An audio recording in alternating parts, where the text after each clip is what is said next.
It is an absolute privilege to be here with you today. Sue, thank you, and thank you, the administration, for the invitation. And I am really thrilled to be here. In fact, you know, people say to me now, Bryan, it's good to see you. And I said, hey, it's good to be seen. It's good to be seen. And you know, when you lose your wife and lose your leg in 1 second, it's hard to think that you've had miracles in your life, but you know, I really have, and I appreciate your support, your prayers, your help, and it's been really good. Well, you know, it's funny, the assistant superintendent talked about the castle on the hill.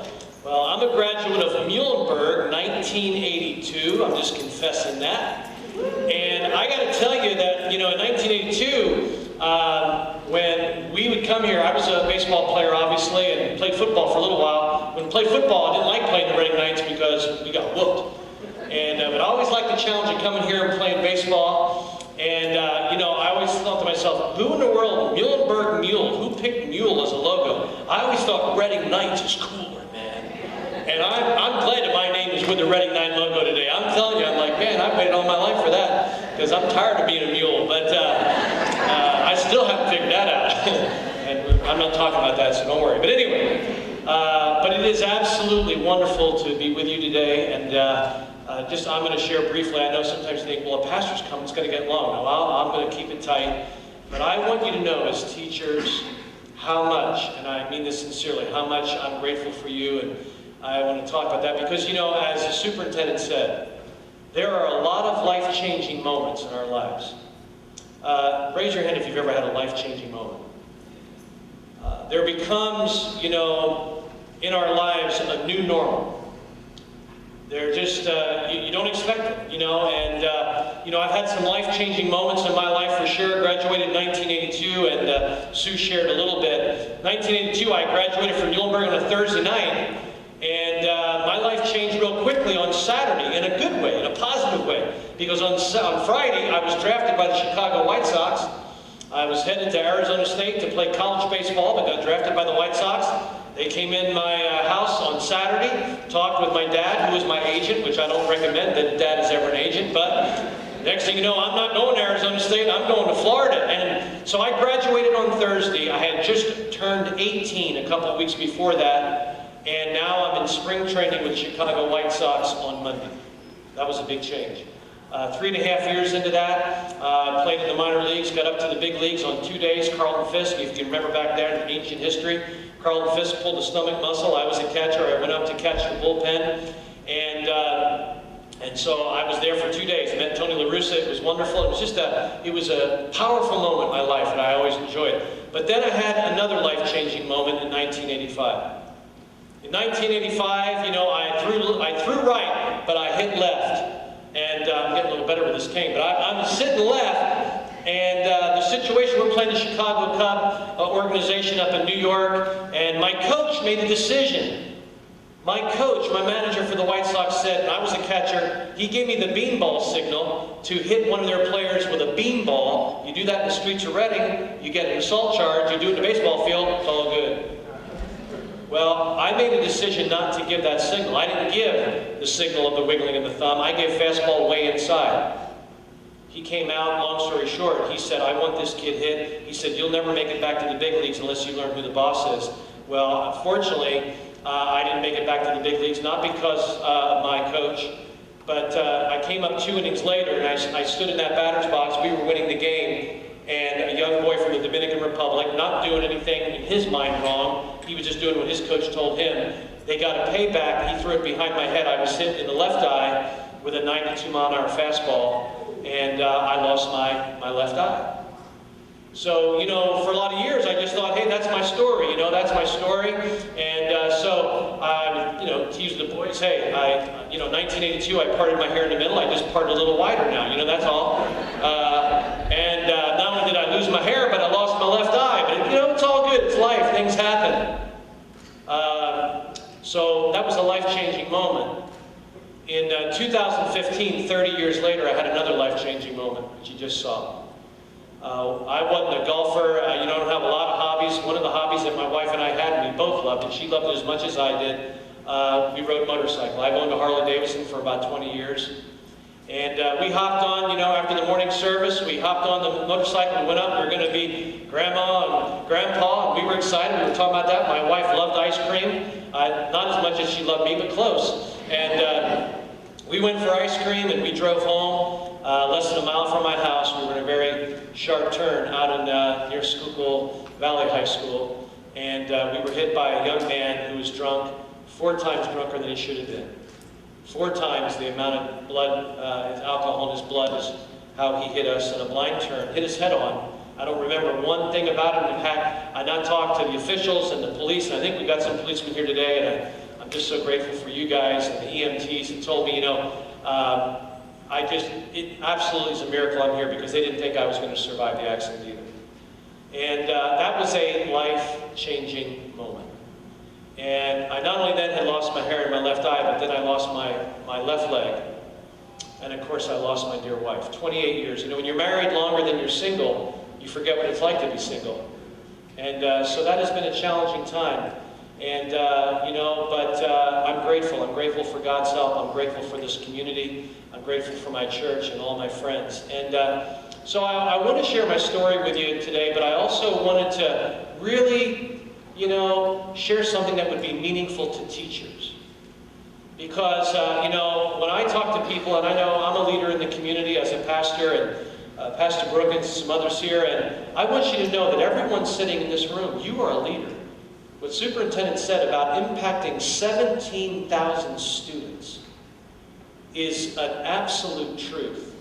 And I thought, I want to just share some things that will really help you with that, that I'll tie into that #1 ranking, to the great culture that's here among this faculty. And so I was really praying about it. I said, I just want to get up there and talk and yak. I want to just say something that means something. So I'm so grateful to be here on the Castle on the Hill, and I got it this morning, and you say, this morning you thought about it? Yeah, this morning it came to me. And I thought I want to say something that's memorable, brief, but that it'll go in your head. So if you get to walk in that VIP room, if you think about the pride, because I saw the whole pride thing, the things that the students have to do. You got to turn your cell phone off. You got to be respectful. You got to use good wisdom. There's things you don't just get in that VIP room, right? So I thought I would talk to you just real briefly about pride. Here's the first thing. As a teacher and as a leader, I want you to think about the P of pride. As Sue said, I became a grandpa in October. And that's been an exciting time. Now, they don't call me Grandpa, and they don't call me Pat. But I want to give you, that first part of this is Pat. And you say, Pat, what does that mean? My little grandson's going to call me Chai Socks when he can say that. I don't know if he'll say the ch sound or not, but whatever he calls me is good. How many know that? Anybody got to be a grandparent in here? No matter what they call it. It's all good. But the P of pride stands for post-appreciation problem. The post-appreciation problem. As a teacher, many times, and I know our children's pastor's here today, if you're waiting for kids to thank you, if you're waiting for a teenager to thank you, guess what? That can be a little discouraging. I was not a perfect teen. I had a lot of issues at Muhlenberg High School. I was a jock, I was an athlete, but I was not a good student. I didn't listen, I didn't apply myself. I had a lot of issues, and I wasn't very thankful. In fact, and sometimes as a teenager, that's a weakness. Are you appreciated? You better believe it. Are you a leader? Yes, you are. Can you make a difference in this community? You are making a difference in it. But don't be discouraged if a teenager here at the high school doesn't tell you that. Although I will tell you, my church prayed for me that I would be here today, and so our church knew that I was coming to speak to this great faculty. And I want you to know, I was inundated. I probably got 4 or 5 requests. I have a note in my pocket from a student from 2005, and he said, Bryan, will you please tell the faculty and teachers at Reading High that I'm thankful and I'm grateful for what they poured into me. Isn't that awesome? I mean, give yourself a applause. Amen. Because, I said to my mom when I got older, here I am. I'm a senior in high school, signed with the White Sox. Monday, I'm in spring training. Guess what I got to do Tuesday or Wednesday, or as a young guy, maybe Friday? Some laundry. I know how to use a washer. I mowed the grass. I took out the garbage. I did all that, And later I told my mom, I said, Mom, I thought my clothes washed themselves. They folded and flew into my drawers. I didn't know you did that. I knew you were a great cook. I didn't know you... And so teenagers sometimes don't appreciate it. I want you to just know that you are appreciated in so many ways, particularly, leading this high school in the classroom in a city that we know has great needs. As the superintendent said, it's not a secret. We know Reading has needs. We know there are burdens that families carry. We know that gets heaped on those students. But don't feel the lack of appreciation in one sense. Know that you are appreciated. And I'll tell you, you know it as well as I do. When you hit your 30s and 40s, I talk to people that say, you know what? We ask them sometimes in church, who has impacted your life? They'll say, I'll never forget my teacher. I've heard some stories today. A gal told me today that, they had problems at home. Her mom left the family. She told me that her 4th grade teacher impacted her life in a major way. She would stand there with her as she waited for her bus, and those 20 or 30 minutes that she waited for that bus, that teacher poured into her, encouraged her, loved her. How many know what I'm talking about? You have a great opportunity, not just to teach English and math, not just to teach geography and Spanish, but man, you are a model that young people can look at and say, you know what? I want to be like him or her. And coaches, same way. It's so powerful. So the P is don't get hurt by post-appreciation, because you're going to hear some good things later. All right. The R of pride. We're talking about pride. What's the R? Remember the simple things in life. Remember the simple things in life. How many have a smartphone? Raise your hand if you have a smartphone. Man, raise your hand if you like your smartphone. You can do more than that smartphone. You can buy your Christmas presents, you can get Starbucks, you can get pizza. I mean, it's amazing, ain't it? June 7th, I started 19 surgeries. Technology is a beautiful thing. I thank God for the wisdom of doctors, nurses. Think about appreciation. I have an appreciation now for people I never appreciated. I appreciate that morning in church, we did first responders. We thanked them for serving the community. That afternoon, about 25 of them, they were helping me. So appreciation is a big deal, but remember the simple things, because, I thank God for technology. I'm not, our church believes in it, I believe in it, I got a smartphone, but I want to tell you, don't forget, in our technological world, the simple things. Facebook can't do it all, Instagram can't do it all, Twitter can't do it all. The simple little things. I told the Miller Keystone Blood Bank, I spoke at their banquet. It wasn't for fundraisers, it wasn't money, people. To get to that banquet, you had to give 5 gallons of your blood. One guy I met gave 90. I thought, I didn't know you could give 90 in a year. He gives plasma, he does all of that. And I told them, and it's a good reminder for us as teachers, think of the simple things, because all the scalpels in the world, the helicopter trip that I took from the accident to the hospital, I mean everything, the wisdom of the trauma doctors, the wisdom of the nurses, all the things that they learned in high school, in college, in medical school, I'm telling you, they made decisions that would change my life forever. I've got as much metal in my body as probably is in this auditorium. It's unreal. I have 5 plates in my hips and screws over here, and you name it. I got a screw down my femur, leg. It's amazing. But you know what? If I would have not had 36 units of blood, I wouldn't be here today. Life is in the blood. The simple things in life. And so remember the simple things. Remember the power of your words. The Bible says the tongue has the power of life and death. And you guys know it, you're teachers, you know how, we can say encouraging words or we can say discouraging words. I would encourage you, say encouraging words to each other as a staff, about the administration, to the kids. Words can be powerful and they can change people's lives. So let's remember the simple things. What's the I stand for? The I stands for I. And I thought about I am not alone. I know that more than ever. I'm surrounded by a great team, by a great family, by a great community. I grew up in Berks County. I love this county. I've had the privilege of traveling all over the world, to Africa, to Asia. I've been in numerous places, but I tell you, I'm thankful for Berks County. I'm grateful for Reading. Because I grew up, it's funny, my house, I went to Muhlenberg, but my house, literally, I lived on Kutztown Road, right near the high school here. I was closer to Reading than I was to Muhlenberg. I could have walked closer to Reading High than I could have Muhlenberg Mules. I'm not bitter, but my counselors help me, But, our backyard was almost in Reading, and so I appreciate this area. I love this city. And you need to realize, isolation is a horrible thing for a leader. You may be going through something personally, and you say, I'm the only one going through it. I guarantee you're not. You say, as a teacher, as a helper, as a worker, as a staff member here at Reading High, or in the elementary schools, Northeast, wherever you serve, you are not alone. You know, you are part of a great team. Look around. Look at your team. It's an amazing team. And just realize you're not alone. Just, you know, I have learned that in a powerful way in my life, that I'm not alone. I don't walk alone. I don't live alone. You know, my boys, you know, we've lost, you know, there'll be times I'll be sitting in my house, and I'll, you know, now, you know, my wife did all the laundry. She said, Brian, I heard how you did laundry with the White Sox. Don't touch it. I said, all right, I'll do the grass, I'll do the outside. Well, now I'm doing my own laundry, but there's times the laundry buzzer will go off. And I just want to say, hey, honey, can you grab the stuff out of the dryer? I mean, life is real. You know, I say to the boys, I've lost my hair, I've lost my left eye, I've lost my left leg, but I'm all right. Literally, I'm all right. I don't got much left on the left to lose. And they, you know, you think, that's not, well, my boys laugh at it, so it's all good. But life is all right. I want you to know, it's not always on the mountaintop. It's not always in the valley. We're on the railroad tracks. We're on the Reading Railroad. How many know we're on the Monopoly board? I tell people out all over the world, you ever played Monopoly? You know my town, man. You come on. Life is railroad tracks. The good and the bad, they travel together in the valleys and the mountains. But you need to realize you're not alone. The fourth thing of pride is the D. And I want to talk to you about a defining moment. Because in all of our lives, there are defining moments. As a teacher, students have defining moments. They're going to leave this school today and go home. It could be a defining moment. A lot of your students know what they're going to find at home. A lot of times they don't find breakfast in the morning. A lot of times they find the cops at their house. You know, we understand that. I know you guys get it. It's real. It's a real world. It's a real life. This is a real city.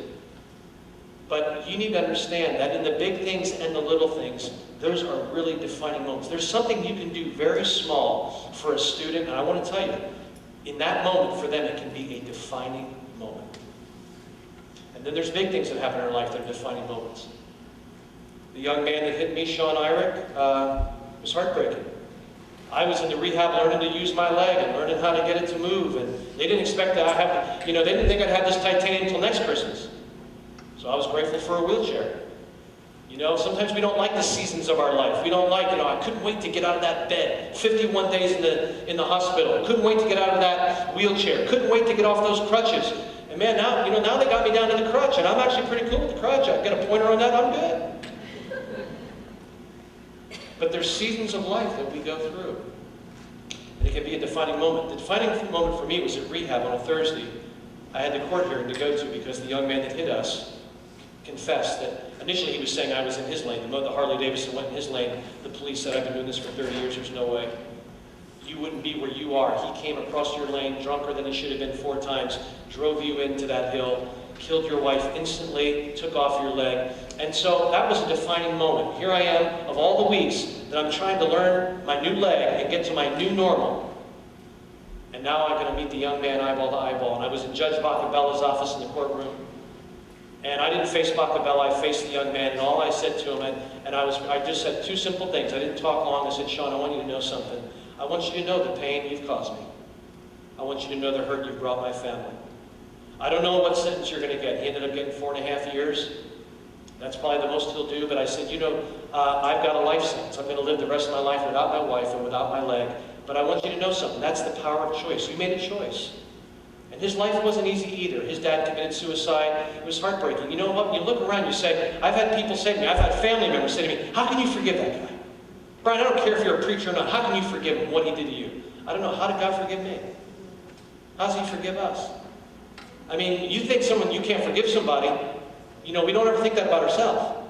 We always think about the other guy, the other gal, the other student, the other teacher, the other, you know, that's a defining moment. And so I looked at that young man and said, yes, you hurt me a lot, but I said, I also want you to know the power of choice. And I told that young man, I forgive you. He has struggled to forgive himself. He's in the state penitentiary now, I'm sure, wondering. But I have forgiven him because I've known the forgiveness of God, and I know what God did in my life. So D is a defining moment. I mentioned forgiveness. There could be 1,000 things. I'm talking to people now because sometimes leaders, you know, when I went to school, I'm going to tell you, when I went to school as a teacher, if I got in trouble with the teacher, guess what? When I got home, I got in trouble again. Because my mom and dad had the teacher up here in the pedestal. Don't you wish you were there again? I mean, now they call it, my son wouldn't do that. Well, yeah, your loving son would do that. My dad believed I would do it. Are you with me? It could be a defining moment. But We tend to sometimes be put up on pedestals. People put pastors up on pedestals where they're perfect, they're this, they're that. No, we're not. We're regular people. And June 7th was a reminder to a lot of people, you know what? We're right here, man. We're doing life like everybody else. And the things that happen in life sometimes just leave you all right.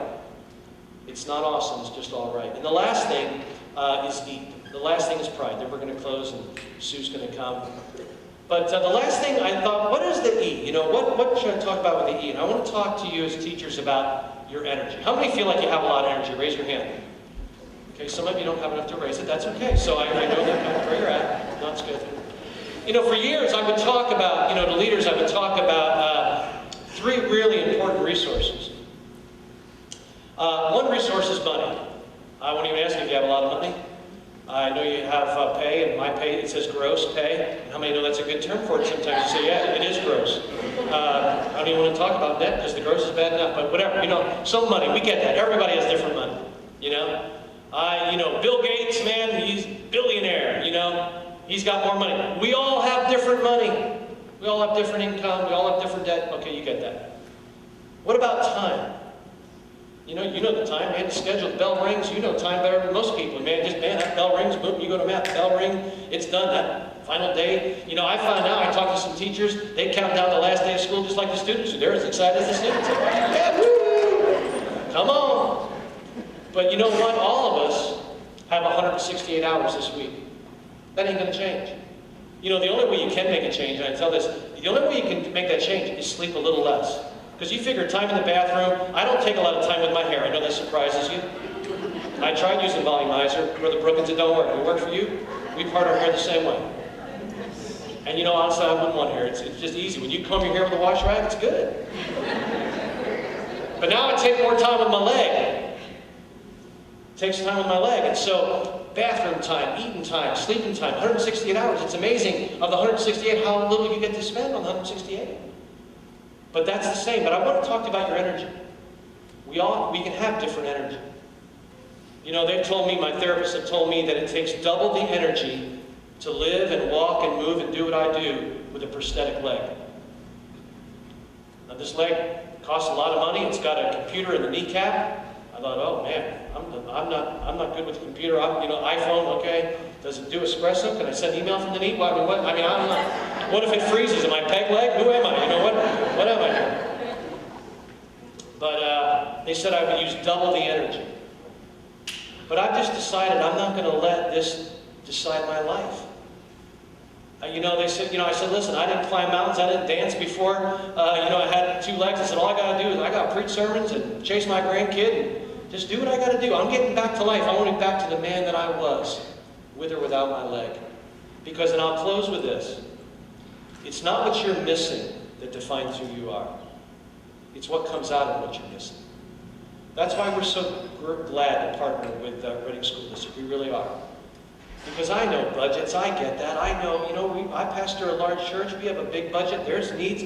I know there's things that maybe you wish you had that other school districts had. But I want to tell you, you're number one for a reason. It's because of your culture, it's because of who you are, it's because of the way you lead. It's the simple things. It's that teacher in a classroom. And you are absolutely making the difference.